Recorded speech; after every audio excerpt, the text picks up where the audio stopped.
It's easy to get drawn to the main attractions, but one of my favorite things about museums is the less obvious stuff. The fun little tidbit that might be tucked away in some sign text, or the cool specimen in an out-of-the-way display case. Today, I'm talking to the visitor experience guides here about their favorite little hidden gems here at the Dinosaur Resource Center.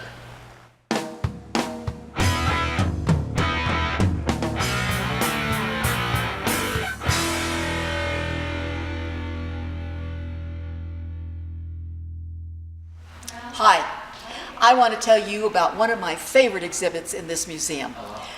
It is the Mosasaur. The Mosasaur is a marine reptile that has a very special thing, a double row of pterygoid teeth right up through here in the back of his mouth.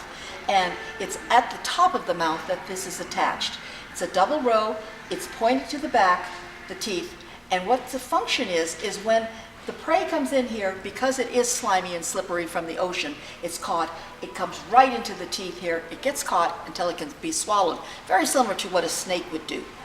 This is a super animal, and when you come in, ask any guide to show you the Mosasaur with the pterygoid teeth, because you're going to love it.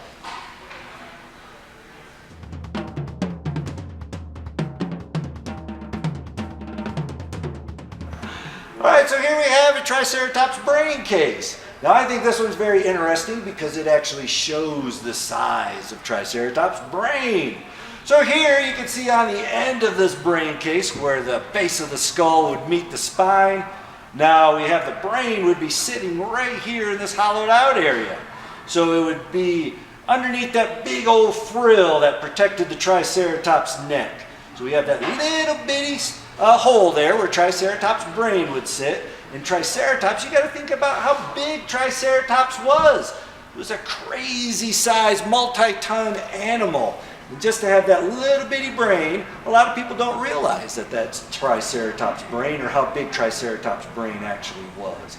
They figured it was probably some big massive thing, but actually in all reality, it was just a little tiny brain.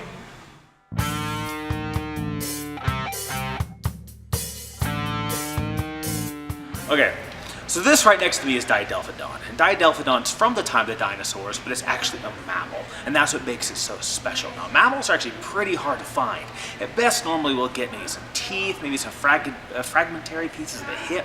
But in the case of this specimen, we actually got a lot of this critter. Now, it's actually fairly large for a mammal during the time of the dinosaurs. Most are so big. This one is actually pretty large. And that's why we want to show it off. It's not only very complete, but as a late Cretaceous mammal, not only is it very hard to find, because it's basically a chicken nugget, but it's big, and it's cool, and it's a rare kind of animal.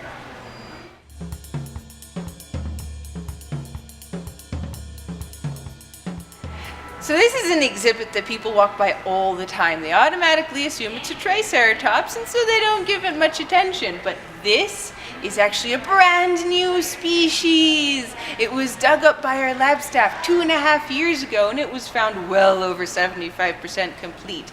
Right now we just have the head on display, but we are working on the rest of the body.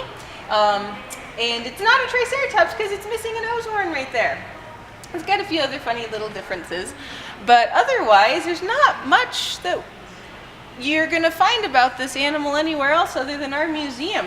It's not in any of the science books. It doesn't even have its scientific name yet, but it's hiding here kind of behind our T-Rex, so you got to come to the museum and check it out.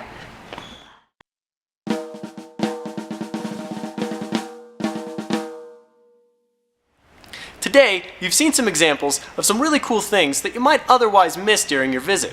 So the next time you're in this museum or any other museum, take the time to ask lots of questions and read all the sign text. You'll be glad you did. Take a look at some of our other videos, and please take a moment to subscribe to this channel so you can stay up to date on all the cool stuff that's always coming out at the Dinosaur Resource Center. If you want to participate in the show, email us your questions or post them in the comments section below. And as always, if you want to see skeletons like this, or lots of other ones, stop by and see us in person at the Dinosaur Resource Center in Woodland Park, Colorado.